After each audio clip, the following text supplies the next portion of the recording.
Bonjour à tous, aujourd'hui nous allons voir rapidement les problématiques qui peuvent être liées à la position du dos et provoquer éventuellement à long terme des douleurs.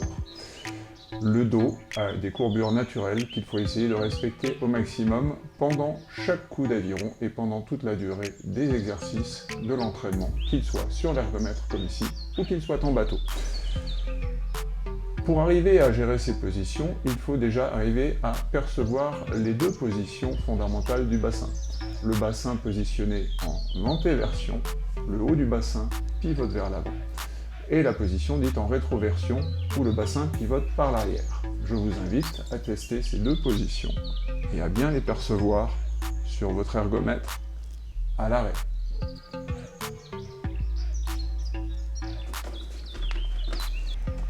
Première problématique possible, une mauvaise position de dos en fin de traction. Le dos ne doit ni être cambré et trop basculé, avec une tension sur un muscle qui s'appelle le psoas iliaque et qui peut provoquer des douleurs dorsales. Il ne doit pas non plus être à l'inverse, avachi, avec une courbure lombaire inversée. On essaye toujours, dans la mesure du possible, d'avoir son dos gainé dans une position la plus proche possible de celle que l'on a naturellement quand on est debout. Démonstration. Mauvaise position.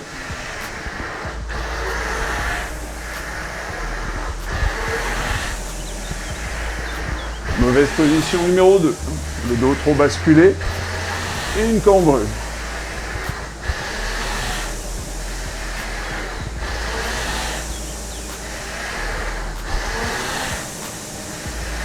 La bonne position sur l'arrière. Les jambes tendues et le buste bien droit.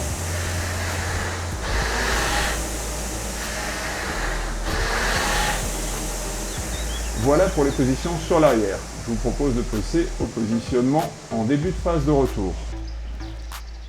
Un placement du bassin trop tardif va nous amener à revenir avec la ligne du bassin en avant de la ligne des épaules.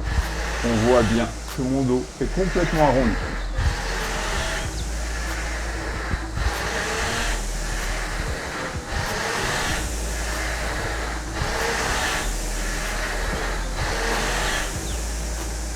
Pour obtenir une bonne position de dos sur la phase du retour et donc ensuite à l'attaque, il me faut mettre mon dos dans une position bien droite sur l'arrière, renvoyer les mains, effectuer à ce moment-là le placement en antéversion de mon bassin pour pouvoir revenir sans bouger.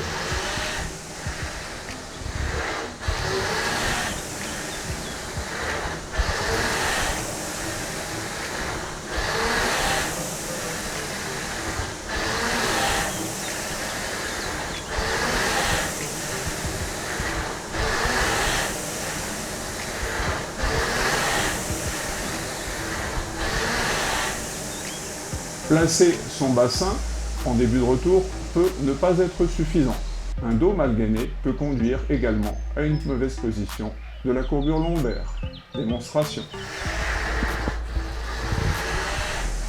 Je suis mal gainé, je place mon bassin, j'effectue mon retour. Mon bassin pivote, mon dos n'est pas tenu, j'ai une mauvaise courbure au niveau des longueurs.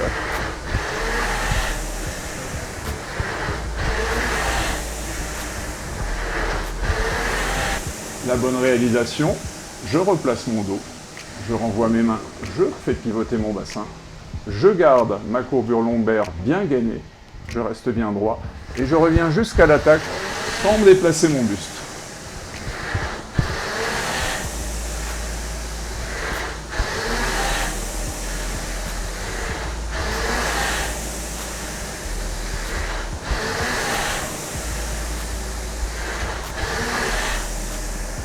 Dernier point, il ne suffit pas de faire pivoter son bassin en antéversion, d'être gainé et de revenir ensuite sur l'avant. Il faut également éviter de replacer son buste en fin de coup.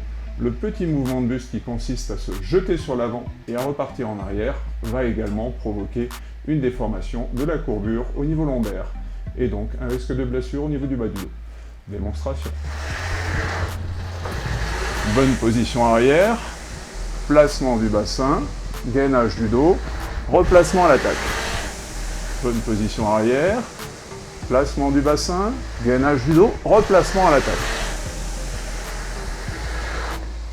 J'espère que ce petit tutoriel rapide vous aura plu. Il a été réalisé sur un ergodynamique afin d'avoir moins de mouvements de dos dans le cadrage de la caméra et de mieux percevoir les défauts. Ils sont exactement les mêmes sur n'importe quel modèle et n'importe quelle marque d'ergomètre. Bonne journée à tous!